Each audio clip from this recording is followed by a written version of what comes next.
All right. Smaller group, but we'll give everyone a moment to pop in. Let's see.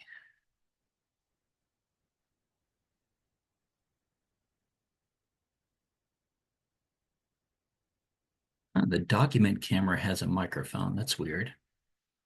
Let's see. I think I'm on the wrong mic. Do I sound better now? A little Okay. bit. On the correct mic. Found differently excellent. Thanks. All right. Make sure I'm sharing.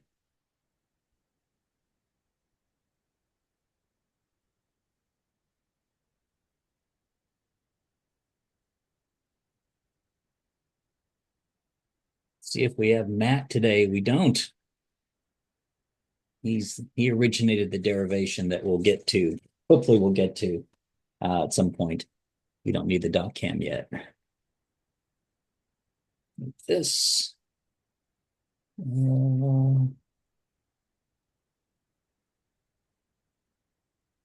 This one.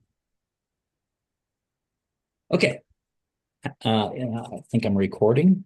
Check. Yes. Great.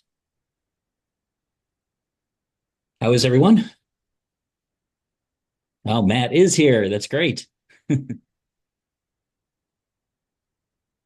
was just saying, Matt, I was hoping you'd show today because we're gonna at some point do your derivation.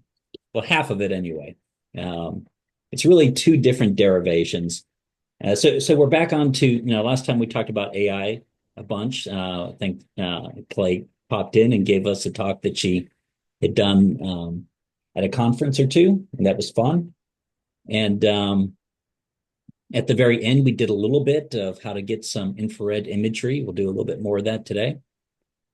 Um, but in general, we're working on module three, though all the principles apply to module 5A. 5A is module five is star death, right? Module three is star formation. Module two is stellar evolution. And module five is star death, which comes in three parts, kind of the optical, which can have white dwarfs and planetary nebulae, and then one on neutron stars in the form of pulsars, which we'll do in a couple weeks, and one in the form of one on black holes in the form of gravitational waves, which I hope to do. Like that's the last thing we'll do before we adjourn for the summer, because we just got the tool finished and set up, and it's kind of cool. And we haven't written well. The educators did write a module, though I'm going to do something a little different with it with you. Anyway, I'm rambling, but where we left off before the AI discussion was we were doing module three. And again, the principles apply to module five as well, astrophotography, with a lot of narrowband emission, both in star forming regions and in star death regions. You get a lot of narrowband emission. And a couple of weeks ago, we put together our optical image. I think I have that right here. Yep, make it big. And I sent that around before the meeting today and also a couple weeks ago. So if we did this all together, but if you didn't save it, you lost it, then you can just load that m16.fits file into your workspace and open it here. And if you haven't loaded the other files in, you probably want to get that going now. Last time we went to the SkyView archive. So, here's the optical picture. It has, just to remind ourselves what it has the LRGB stellar composite. We put this all together in L and RGB work as a unit. That's the stellar composite. And then we have the narrowband layers H alpha, S2, O3. We buried the S2 and O3 below the luminance layer to hide the noise. You may remember that trick. That's that. Then last time, after the AI discussion, we had time to learn a little bit about Skyview. And it's a Hey, Dan, yes. but before you go on, the last week you had a link to M16 parentheses 4, Oh, and this week the email you had a link to M16 parentheses 6. Oh, What's the difference between those two files? I'm hoping that the later one has the colors. Okay. They probably they're probably the same because I think I sent it for a couple weeks in a row, and I may have downloaded it again in between. But if you don't have it in Afterglow, load it in, and if it's not color coded, then I copied and sent the wrong one. The original one I sent around was all black and white, and so maybe I'm sending the wrong link at one point. Yep. Okay. So yeah, just let me know if there's a problem there. We learned how to use Skyview, great resource. It has access to sky surveys, either all sky or good fraction sky, or pointed in some cases on particular targets. But most of these are large portion of the sky, all the way gamma ray to radio. And we grab 2MeS in the near infrared. That's our dust hidden stars. And we grab WISE 12 and WISE 22. And I've already loaded them into Afterglow. Those are the ones when you download them, they're SKV files. We grabbed them so they'd be just a little bit bigger than our optical image. And so that is WISE 12. Here's WISE 24. And that's twice the wavelength, so twice as blurry. And then here's the near infrared K band, which is just a stellar layer. It just stars not hidden by dust. Okay. So you have those in there. They're not big files. And then the other two files, I'm going to show you how to get them today, but one of them is really big. So if you haven't loaded them up yet, you might as well start loading them into your workspace. And just remind you how to do that. Open files. Under files, you can go to your workspace, you can upload. And if it fails, it means you either already uploaded it or more likely your workspace is full. These workspaces are not huge. We can't make it too big. There are probably more creative things we can do where we can detect active users and make it bigger for them.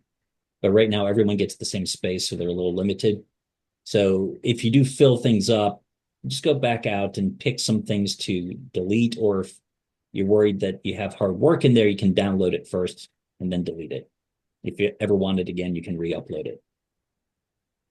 But yeah, get those going. There are two of them. One is called MIPS, that's smaller, and one is IRAC 4, and that's pretty big, and it takes a little while. Okay, and while you're loading that up, I'm going to show you how to get it. Okay. So that's Spitzer.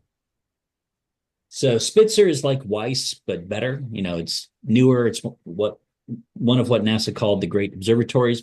Back in the day, there were the four great observatories, none of which are operating anymore except Hubble, but they're new replacements for many of them. No, that's not true. Chandra was one of the great observatories. It's still operating.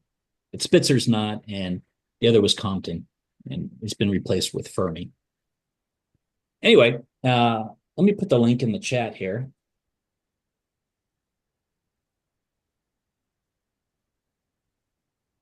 There's the chat. Okay, Brad says M16-4 doesn't have color. So it must be M16-6 that had the color. I guess what's odd is if I click on the blue, the V or the R image, those are still individually showing color, but the composite for the most part does not. Okay. So I don't know if that's just something weird with my browser needing to reload. I already reloaded it a couple times, but maybe it's the M16-6 that has all the color. Is everyone else? Did one of the M16s work for you? Okay. Okay, here's the link to, there are a lot of pages here and different ways you can access the archive. This one is the one I found most useful for what the students will need. Pretty easy to use. And so you can use the same coordinates that you used in Skyview. I don't have mine anymore. I lost them, but just remind you how we got them. We went to the optical image, zoom to fit, and use the button here so we stayed at the center, and you can read those coordinates off. Or these fields are really large. You could probably just type in M16. It will load close enough coordinates. Oops, sorry. In this interface here, M16. And it will search for any observations within 0.3 degrees. And these are mosaics. So kind of like we did with the moon way back when in our first module. These observations are mosaics of large parts of the sky, and they've been put together here, and you can download the already completed mosaics. And so I'm going to submit this.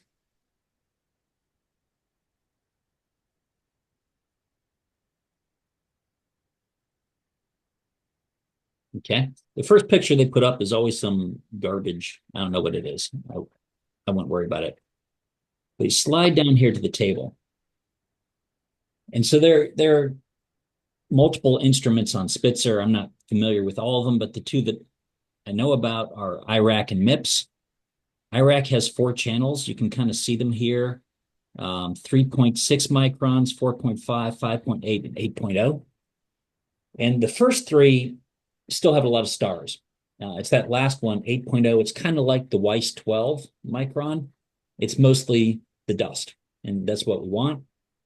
And then instead of Weiss 22, we can use this other instrument, MIPS 24, pretty close in wavelength. And so let's start with IRAC and go down and find the first IRAC 4 and click on the little wrench icon here. It'll load it in, we can inspect it.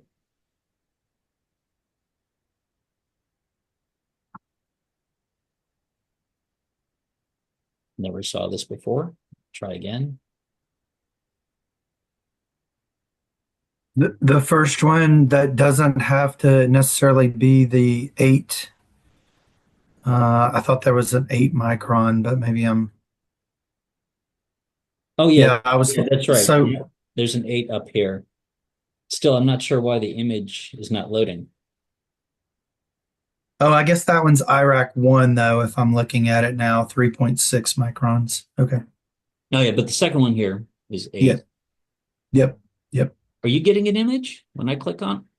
When I click on it, it's sending me to the Ursa viewer, but I actually downloaded it because I thought we were oh, gonna. Yeah, I think they might be having some back-end issues. The Okay. first time I put in a search for that M16, I got a couple of error windows before, like, the third time it finally went through to get me to where you're at right now. And I'm getting that same screen you are now, Dan. no, that's sad. Let me show you what. Got that, but it took me past it. I've got it up now. Oh, you got an image? Yeah, I got an image too. Okay, I'm gonna try. I got the image too, yeah. Let's Okay. just be a little slow or overwhelmed or something. It is inverted. My image is inverted. Okay, tell you what, I'm gonna stop sharing, and one of you who actually got it, go ahead and share so we can all see it. Anyone volunteer? Sure, I can. Sure. Yeah. Oh yeah, I got a permit, so Brad's gonna do it. Okay. Yeah, I'd never had any problem with this. So of course, when doing a demo, that's when things go wrong, but it's usually very reliable. And this is all Louisa Rabol, if you know her. This is her thing. Okay, great. And so the yellow circle, those are the coordinates that you typed in, or if you just typed in the object name, that's the coordinates it knows for it. And that certainly overlaps with our image. Now, just to demonstrate, see if you can load up the second IRAC 4 8 micron, because these are ordered by proximity to the coordinates you requested, and they're not always going to be good. I think the second one is actually a bad one. No, it would be, yep, and go down to the next IRAC 4, yeah, and see if you can get that one to load, or see if it gives you an error. No, it's working for you. And if you zoom in on the beak of the eagle, you can see this mosaic had some issues when they put it together. You got all those streaks, and if you look at the bright stars, they're doubled. So the mosaics don't always work, and that's why you want to, look at least the first couple. But the farther down you go in the list, the worse it gets. Yeah, the worse the pointing gets. You're going to be pointing farther and farther afield. So if your first one looks like the one on the right, hopefully there's a better one. We'll take that one on the left. So if you go back to the page before, yep. The first IRAC 4, click not on the wrench, but on the download. And it will start downloading, though it will probably take a moment. You see, it's a big file. While you're doing that, since it's working for you, I'm going to keep using your display here. Let's load in one of the MIPS. So there are two of them right at the top of the list, actually. So let's view the first one. And you'll have to zoom in. Now, this is 3 times the wavelength, so 3 times the blurring. And basically, this corresponds to colder dust. The longer the wavelength, it's more likely colder dust. But I don't see any problems with that, and so that's a layer that we can use as well. But always check at least one more. So let's load in the second one, the second MIPS. Yeah, and let's view it. And I'll show you this one, if I recall correctly, is identical. Even if you look at the little dots on the side, it will be identical. Often these things are duplicated in the archive as well. So you could actually load either of these. So go ahead and grab one of those. Yep. And this is a small file. It'll load quickly.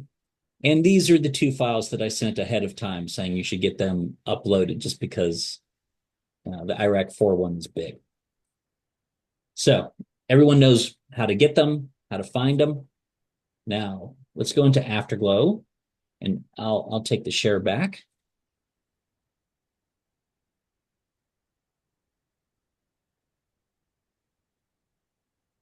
Okay. And I've loaded all these in. So let's take a look at them loaded in here. And kind of a nice thing to do is if you go over to the gear, turn on Sync Orientation Sky. And that way you can see how well it overlaps your image. So I come back here and I go to my optical one, I zoom to fit. Now I'm going to look at the others and they'll be framed exactly the same as this one. So let's look at the Skyview ones first from last week. This was Weiss 12. Has a little bit of a tear here and here. I'll show you how to fix those in a second. This is the Weiss 24. And this is the 2 mass. So if you notice, they're all just a little bit bigger. When we grabbed them last week, we designed them to be the same size pixels, but about 10% bigger in diameter. So that went back down. Now let's look at the Spitzer ones. Here's the IRAC 4.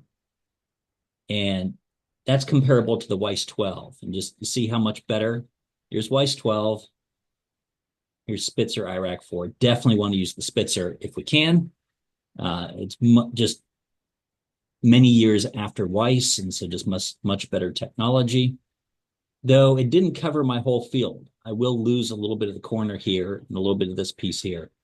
But I'm willing to crop my optical image to get this great detail. And here's the Spitzer MIPS. And it also is missing the corner and some little spots. There's like a little hole right there. And but I'll use that before I'll use MIPS, I think. Okay. So let's see what's next. Let me check my notes.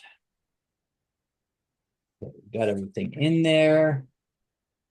Okay, so yeah, first we need to do 2 things. If you have any holes like burnout, there's a command that you can use to fill this in. And the burnouts happen, if you're looking at something super bright. So we're going to fill this in with the max value. It won't be perfect, but when we go to a line, if there's a hole in your image, it will essentially crop your image to the hole and even crop the thing you're aligning to. So we want to fill all the holes, whether they're interior or exterior. And I didn't zoom out here to show you, that's how big that thing is. Here's this other spitzer one. You can just see it's pretty big compared to that. Anyway, let's start with the command for filling holes. And we're not going to use the Weiss. We're going to use the spitzer, but I just want you to know how to use it because sometimes spitzer data may not have hit your target well enough and you have to use Weiss. The commands are almost the same. You go to the advanced pixel operations. It's this tab down here at the bottom to get to the pixel ops. Then you go to the advanced pixel ops. Make sure you're clicked on your Weiss image. I think only the one needs repair. The other one did not saturate. And the command, I'll put in the chat here, to replace all the holes with the max value.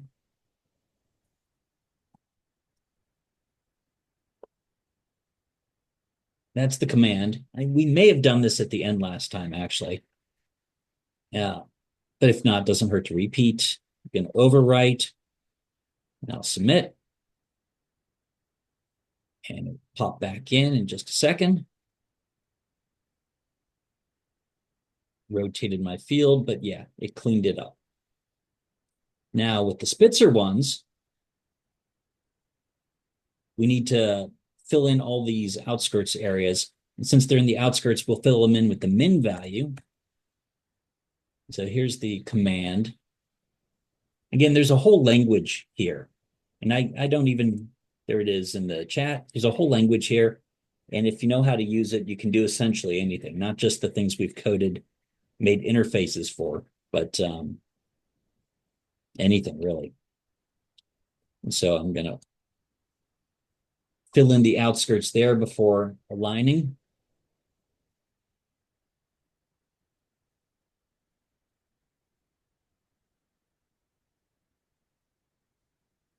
Go. And then I'll grab the other spitzer and submit the command on that one. This image is actually much bigger. There's a lot of blank space in the boundary.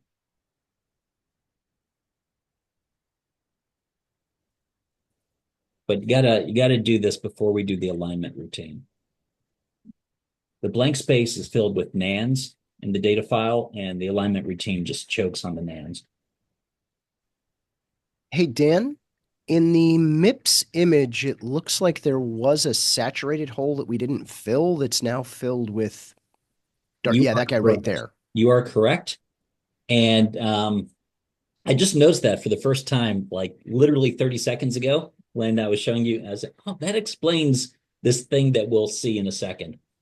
We could do under the advanced pixel ops, you can do a max in a limited region. Like we could define a pixel area and do the max here and the min everywhere else. But we're going to be cropping that corner of the image anyway.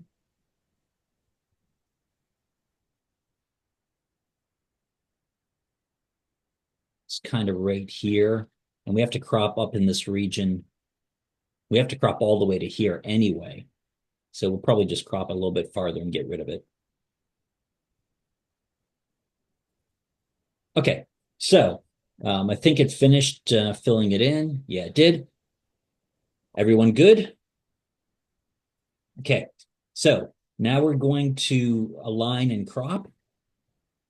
So we go back to the aligner tool and select our images to align. We want these two spitzer, and actually, just to make life a little bit easier, you may want to, like, I know what's what by how it looks. Well, it's pretty clear. Yeah, you do have the option to rename. See, there's a rename here. So if you want, I'll just demonstrate here. We can call this M16 dot S24 dot fits.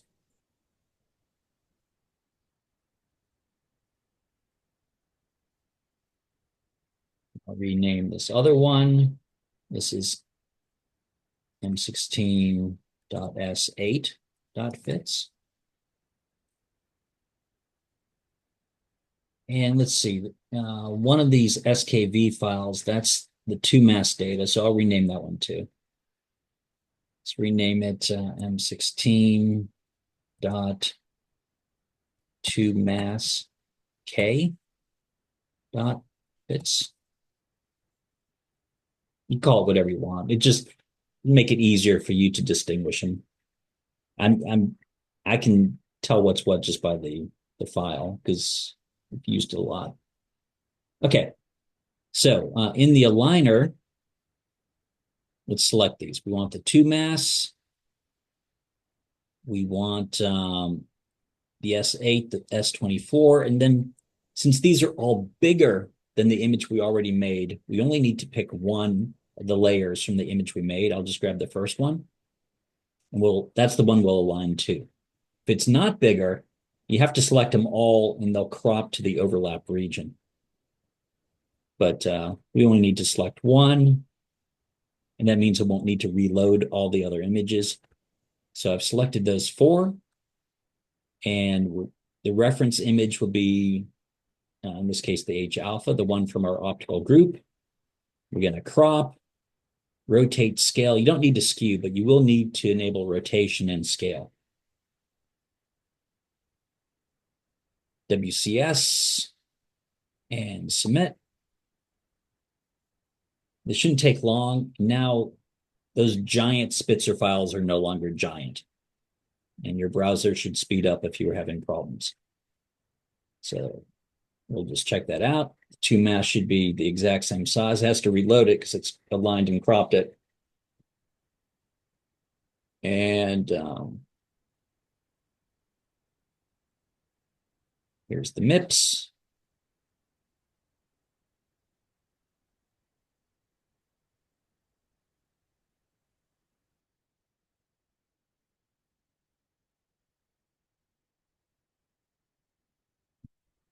Spitzer 8, which was that huge file, but now it's as big as all the others. Oh no, that was Spitzer. Oh, I think I mislabeled mine.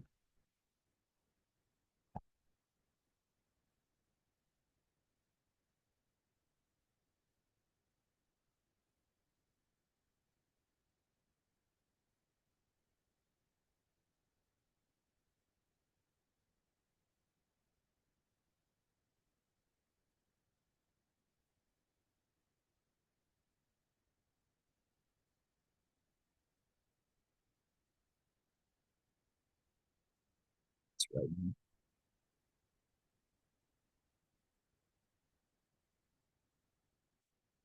Okay, now we can add them to the group.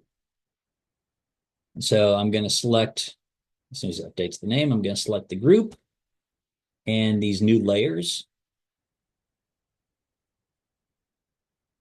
And so 4 things, group them. And we still have a little bug here. You'll see it in just a second.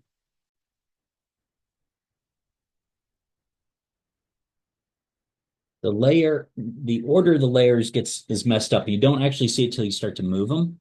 We want to put our new ones on top. We'll put Spitzer 8 at the top. And as soon as it moves it, you'll see all the others are actually now out of order. It forgot the order. So we'll have to rebuild that in a second. We'll fix that in time. Above the S8, let's put the Spitzer 24. And above the Spitzer 24, we'll put the 2 mass. And these are like new narrowband layers. We're going to treat them exactly the same, but we have to rebuild the rest of it. We had red, green, blue at the bottom. The order doesn't matter.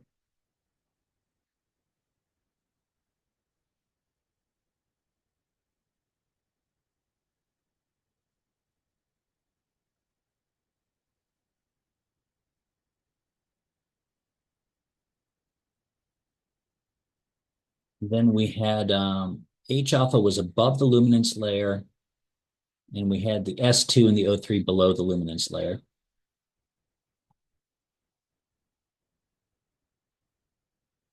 So this little step's annoying, but it's one of the things we'll fix once Josh is back on after afterglow once Skynet 2 is built. So yeah, we got the red, green, blue at the bottom. We had those two narrow bands, luminance, H alpha, then our new layers. So we can click on the total group, and we'll see those new layers in there, which we'll turn off and adjust them just like we adjusted the narrow bands before. So I'm going to turn off the dust hidden stars, the cool dust, and the warm dust. And if I got all my layers in the correct order, I should have the original image. Yeah, that looks like it did. And if you have them in the wrong order, then all the blend modes are operating on things in different ways, and so it won't look exactly the same. I'll give you a second there because I know that was a lot of bookkeeping.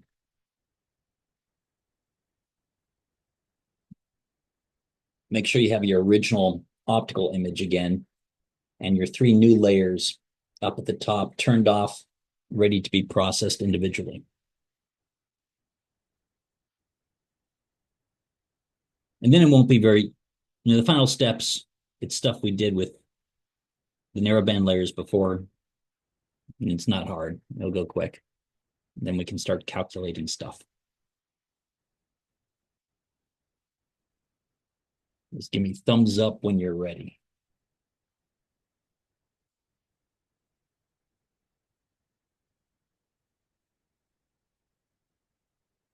Yep, I saw some thumbs. I see more thumbs. And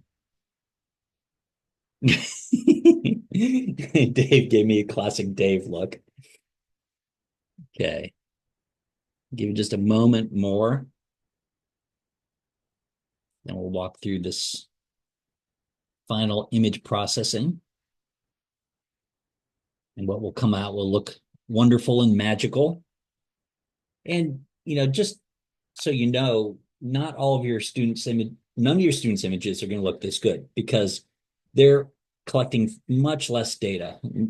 Here it was during my summer program, and like every student imaged this field. So I stole all their data after.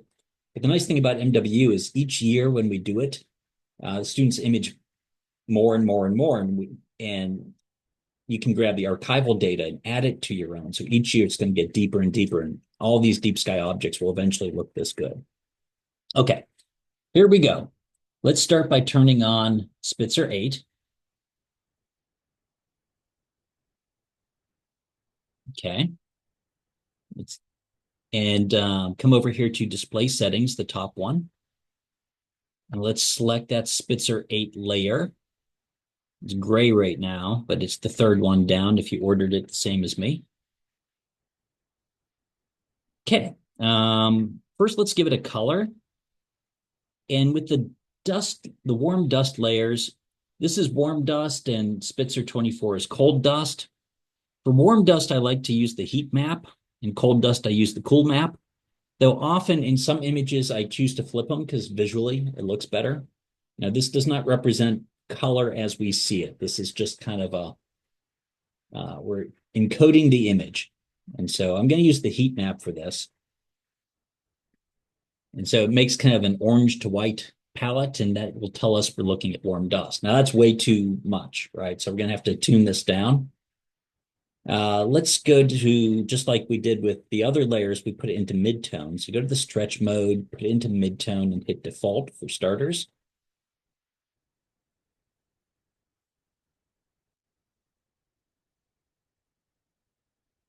Okay. And then you may remember from a few weeks ago, the first thing, we just have two things to set, the background level and the midtone level. The background level, we click on it by itself. And we're looking at this histogram up here, stretched out. Maybe get these all together. Didn't really matter. And you want to increase that background level till it's just below the peak there. So 1% is low, 10% at peak. So I'm going to back it down to 5, just a little bit below the peak. That darkens the bottom of the image. By bottom, I mean the flux bottom of the image. It didn't change too much. And then the next thing you do, you can see it's histogram out here, is we're going to change the midtone level. And I start by just turning it off by cranking it up to 99.999. you type a little slow, it will do an update mid-typing. I think I did it fast enough. Okay, so basically I pushed the mid-tone level all the way up that layer is turned off. It's in the screen blend mode. I find the screen works well with these dust layers. Sometimes lighten, you play with it. If you're trying to make stars poke through, lighten is what you use. If you may remember, and we'll see again with the 2-mask. But with these extended layers, sometimes one thing looks better, sometimes another. I find screen, which averages things together, works well with this. So I'm just going to start taking out 9s until it looks good. So 99.99. Yeah, that's actually pretty good. I maybe take out another 9. Let's see what it looks like. And that's too much. It's basically, I'm just looking at a spitzer image at this point. So I'm going to put that other 9 back in. Less is often more. This is just a subtle highlight. You can maybe do something, maybe a little bit lower. I don't know. 975. That's too much. 825. So it's aesthetics at this point. Needs to update one more time. There we go. Yeah, I'll go with that. And this dust layer is like really cool. Let's zoom in here to the beak here, and I'm just going to click it on and off. Off, coming up.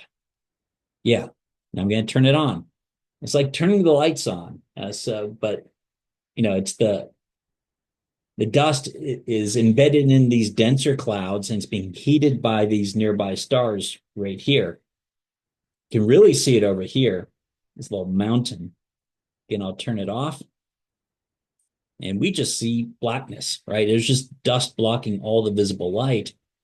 But turn it back on, and you have lots of details and texture and all that emitting dust. So it's a cool feature. And we'll be able to use it in our calculations. Not the ones we'll do today, but or start today, but next time. And let's do the same thing for cold dust. So I'm turning on Spitzer 24. Blah. Okay. Come back up here. I'm going to switch over to the Spitzer 24 controls.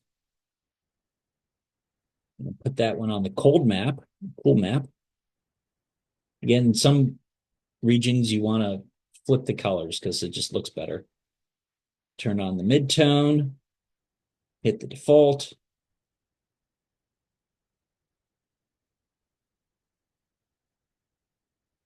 Pretty slow when I'm zooming. It does respond much better, much faster when not on the zoom. Let's set the background level.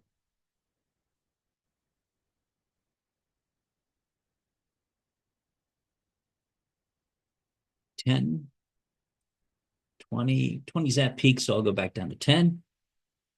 Again, I'm just checking the peak right here. Back to the full image. And it's too much blue, so I'm going to tone it down with the mid-tone. First, I'll turn it off with 99.999. Ditch a 9.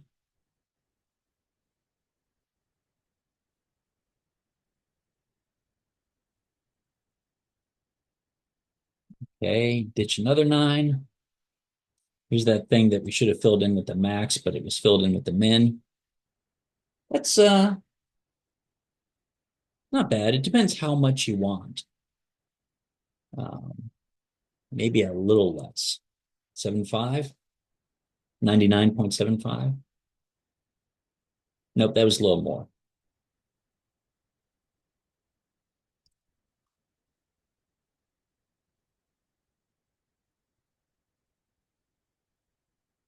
I confused myself. Maybe 90. Yeah, something. I'll go with that. It doesn't really matter. You play with it till you're happy. Again, I'll blink the layer here. Off. On.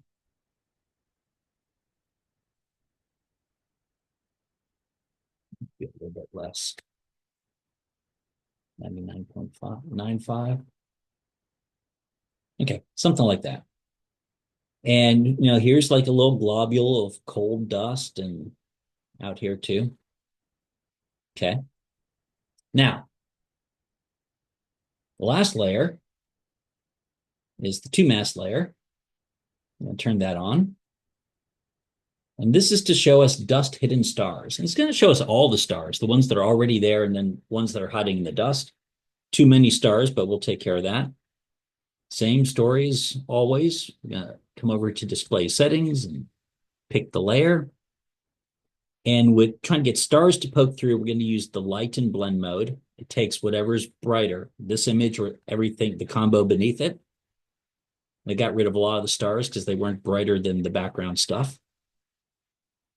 The color, it's up to you. Some people use red, thinking this is in the infrared, so might as well just color them red. Some people use the heat map. There's still too many of them. We'll tune them down, but just to show you kind of the color schemes. The heat map at least has some variety of colors instead of just pure just red sitting there. I'm going to use the cool map because I think it just looks good in this image. But I want less of them. So let's see. Same steps, midtone, then default. And then I'm going to select that layer and set the background. 10%, 20%, 30% is peak, so I'll go back down to 20. Back out to the full group, and then I'm just going to increase the midtone layer until I'm happy.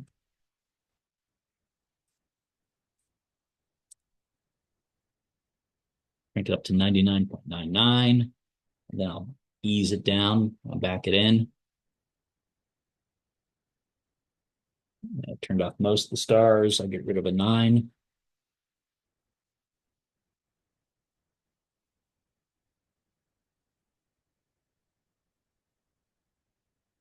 Maybe I gotta get rid of more. Let's go down to 99.75. Yeah, some of them pop back in. If you go too low, like here's 99.5, you'll start to get too many stars again. It's really up to you. I'm going to go with something a little more subtle. This is where the artistry comes in. When you're happy with everything, be sure to save your group. And also, it's always good to export it. The Afterglow viewport is not necessarily the best way to look at things. These use GPUs, and it just does a better job with the pixel interpolation. Rotate it, and then flip it to match the sky. I'm going to crop it down over, you see the corner here where we didn't have the infrared data, and then we had that burn through there. Let's come down below that whole thing.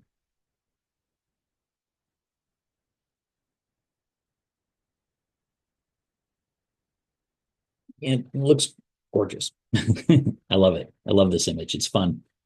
And as we collect more data on other targets, even though the students are only going like 5 layers deep and we'll get something very grainy, once they add the year after year accumulating archival, they'll get stuff like this. It's the beauty of this curriculum. It's just going to get better each and every year.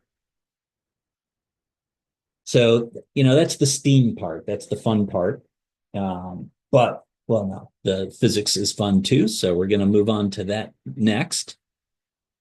But I'll just pause here if anyone has questions, comments, need more time. Okay. I don't know if we'll get through the full thing, but so Matt spearheaded this. So Matt, you just keep me on track. Make sure I don't screw this up here. So, we have lots of information here. We have the stellar layer. We have the star-heated gas in our narrowbands. We have the dust-heated or star-heated dust in the spitzer. We have the dust-hidden stars in the 2 mass. And it's gorgeous and all. And there is a qualitative piece. Yeah, I'll talk about next week how to interpret pillars, columns, spires, how to interpret reflection nebulae, dust, etc. But we built this quantitative piece. There are two calculations we're going to do. The first is a Strong-Gren sphere calculation. And the second is, some texting me. The second is a pressure balance calculation. Okay. So let me pull up the doc cam and I'll do the derivation here. And this is like the most complicated derivation that we do in the MWU curriculum. But, we like to mix a whole bunch of things. This may not be everyone's skill set, but hopefully someone on the team is good at this. And it's good for them to see a derivation. They don't have to reproduce it, but they will have to use it. So here's how you might do it, explaining it to them. I can at least get through the derivation and talk about how we'll actually fill everything in. Okay, so these things are driven by stars. In our image, here's the cluster of stars right here that's driving everything. So it's really the O and B stars that we're talking about here. And they produce a lot of UV radiation. And the most important UV radiation is that's above 13.6 eV. That's the energy a photon has to have to ionize hydrogen. Most of the gas there is hydrogen. So the O stars in particular, B stars a little bit, and the other stars not at all really, spitting out these ionizing photons, and they ionize a region. And we call this an H2 region. On the outside, we have H1. H1 is neutral hydrogen. We got protons and electrons in atomic form. In fact, it's cold enough out there that they bond up as molecules. But in here, they're ionized. So you have free protons whizzing around and free electrons whizzing around and whizzing by each other. And once we're done with our calculations, we're essentially going to be calculating densities. Inside, the Strong-Gren sphere calculation gives us the density inside, and then the pressure balance gives us the density on the outside. And once we have these densities and the temperatures, we'll come back to the radio, because in here, with the densities that we'll calculate, the temperatures that we'll measure, you should have bremsstrahlung emission. And so the students then go and check. And it's just lovely how all these pieces tie together. Okay, so the equation. They're pumping out UV radiation. You may just think this region would grow forever and ever, but there's some probability of recombining. Proton, electron, they get close and they can recombine. And out here in the outskirts, the ionizing photons are getting thinned out just by 1 over r squared.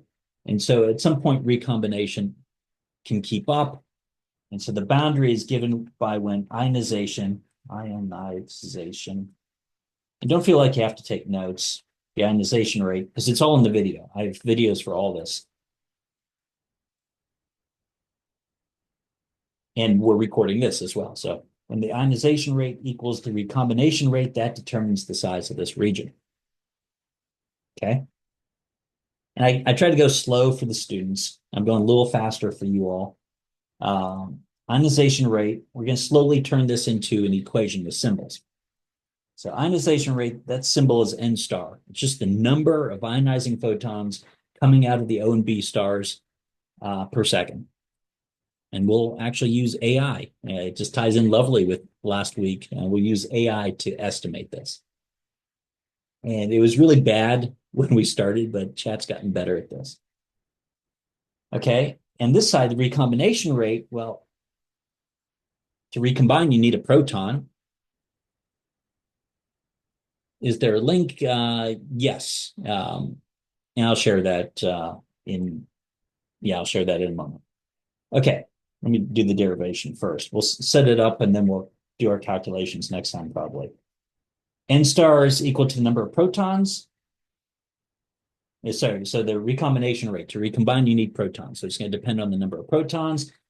And then you're going to multiply this by the rate of encountering electrons and recombining. So I'm going slow, not for your benefit, but with students, I try to just introduce one thing at a time here. So continuing, number of protons, that's going to be the density of the protons, N sub H plus. H plus is ionized hydrogen, that's just a proton, times the volume. Number of protons is density times volume. And rate of encountering electrons, that's going to be proportional to the density of electrons. So that's the rate of encountering them and recombining. So the and recombining is if you have an encounter, there's some probability that they'll recombine. And that comes from quantum mechanics. We won't derive it.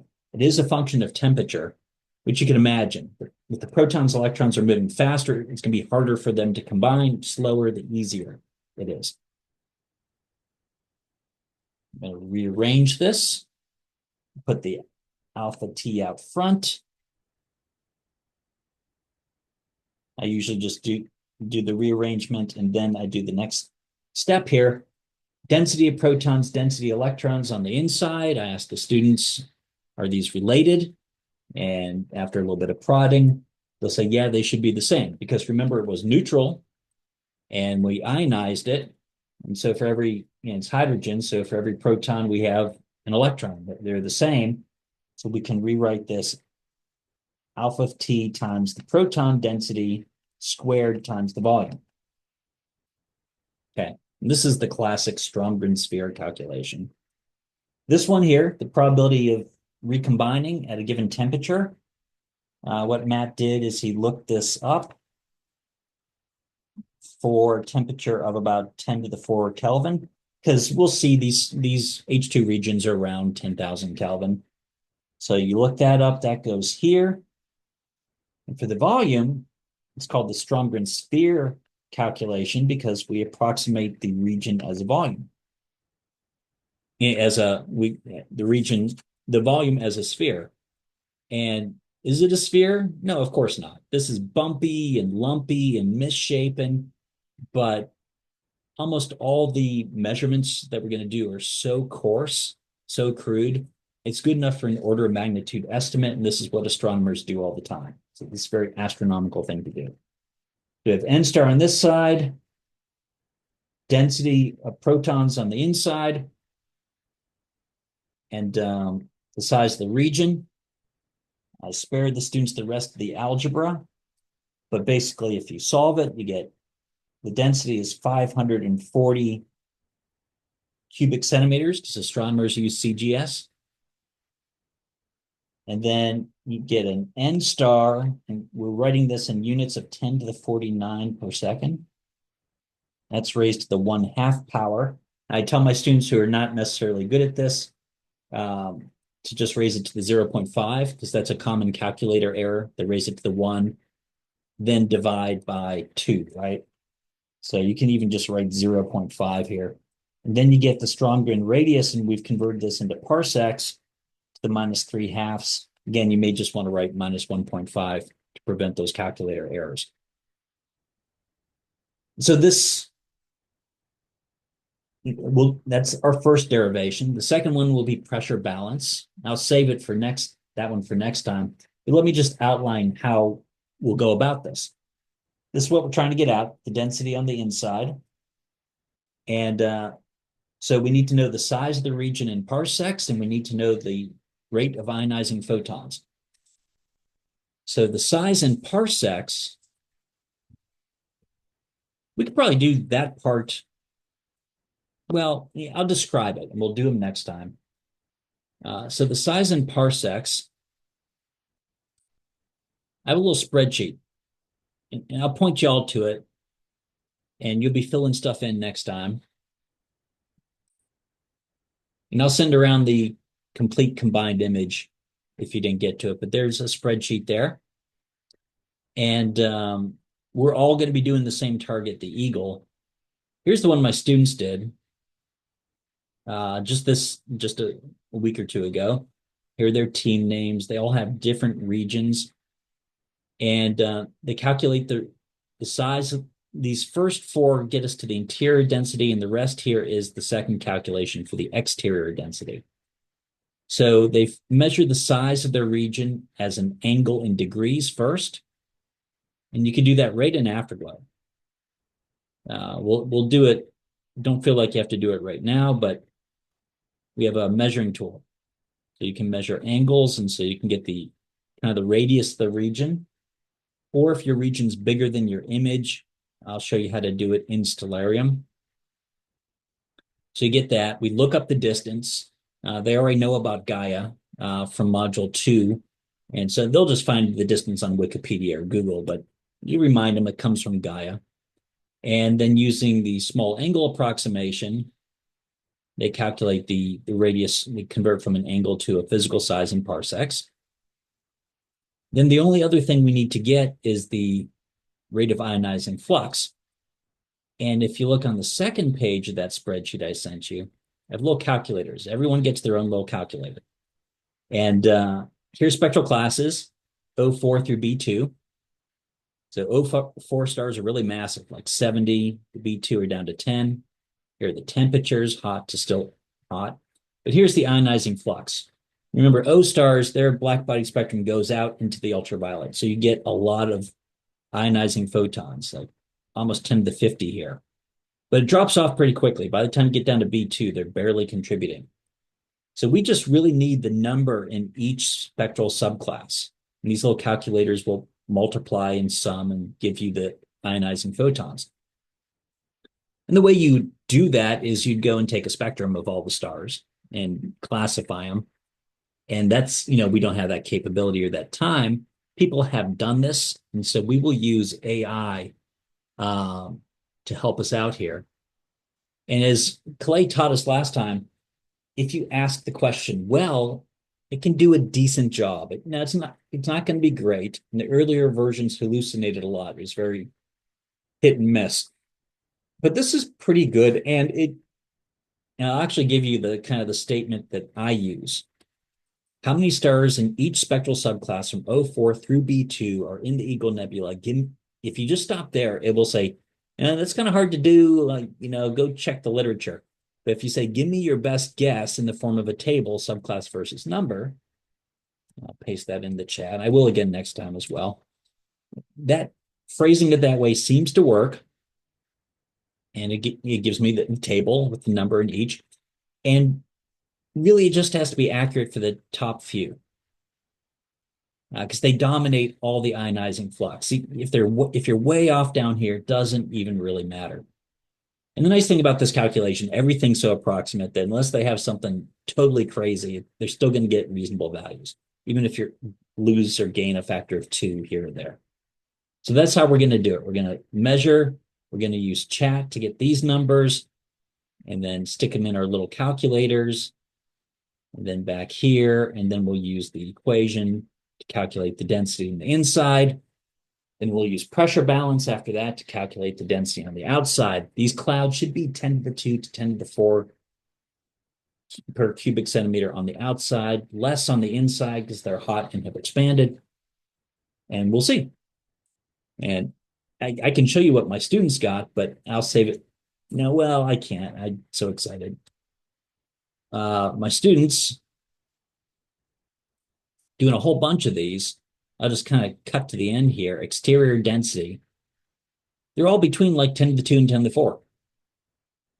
And we're all going to do the same one. That's an interesting exercise. We'll see what kind of variation we get thanks to chat and different measurement techniques. But they did a whole bunch of different ones, and they're all in the right range, which is excellent, I think. Anyway, I'll stop there because it's 4. But I'll stick around if anyone has comments or questions.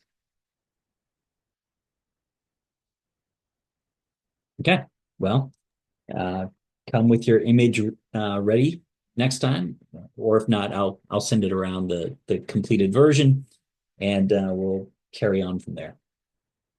Dan, can I ask an off-topic question? Yeah. As I was asking about a couple weeks ago, I've been trying to use Afterglow to do some image processing with some images that I've been taking with our telescope here on campus. And I'm wondering if it is possible to take one-shot color photos and like debayer them so that I get them in layers with Afterglow, or do I have to do that with some other application and then upload the layers separately? No, I think if you put in a color image, even if you put in like a color JPEG, what Afterglow does is it will split it into red, green, blue channels as a group. Hmm. Pretty sure. Okay, I did not get that, but maybe I uploaded a fit file. Okay.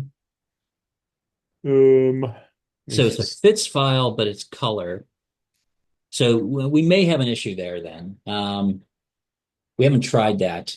So a color fits file, if they're not doing the layering in the exact same way we are, Hmm. and they're But I probably could, not. yeah. Well, I mean, I could save the fits file as a JPEG and upload that. I mean, I would probably lose some Yeah, you go information. down to what, 8-bit from 14 or 16 to 8. Right, But right. we would like to be able to load it in correctly. So this is a great test. Um, Okay, Send me your image, and I'll send okay, it to Vladimir, okay. and he'll see. And that seems like a back end function, not front end. And so I Yeah, can get him to make back end changes. I can't get Josh to do any front end work on this interface until probably a year from now. yeah. Well, I mean, and if it's something where you can like point me toward the reference for like the commands for these like advanced pixel commands, the scripting thing, I mean, that would work fine for me if I Sure, knew where to do the research for that. but Um, this is something we should support. okay. Yeah, I'll so I'll send you what I have because what I have my students do was take a mosaic of like M42 and I wanted to piece it together, and then when I got to trying to upload them I realized that they were that I could see the Bayer matrix. It all came in black and white, and I wasn't able to it didn't split them out. oh, okay. Do you have it like on your screen? Yeah, yeah, I can try. Yeah, if you want me to share my screen, I can show you. Yeah, Or I'm I can going to send it stop to you. sharing and I'd love to see what you have. That may give some Yeah, hint. let me see here. I have guesses as to what I would expect it to look like. So let's see. Let me close these things. Um, okay, so yeah, so let's just look at one of these pictures. Yeah, so this comes in with I say so you see this grid here? Like Hmm. that's because each pixel has 4 subpixels. The Yeah, uh zoom into one of those subpixels. yeah. Would it make, yeah, what it's doing, So this I'm pretty must, sure what it is like the camera has a red, green, green, blue as the yeah, subpixels in it, and so then this is just reading. And so like in a different program, I'm able to when I import it, if I just click debayer, it'll do it'll separate it into different layers, and of course I could do that, but I really want my students to do everything in Afterglow if they can, because yeah, then I'm teaching them different softwares and stuff. yeah, we should be able to. I'm kind of guessing that this is the green, right? You have in the Bay array, you have two greens or two blues. Two greens, two greens. So I'm guessing it just read in the green layer Mm, because I saw doubles. yeah. Um,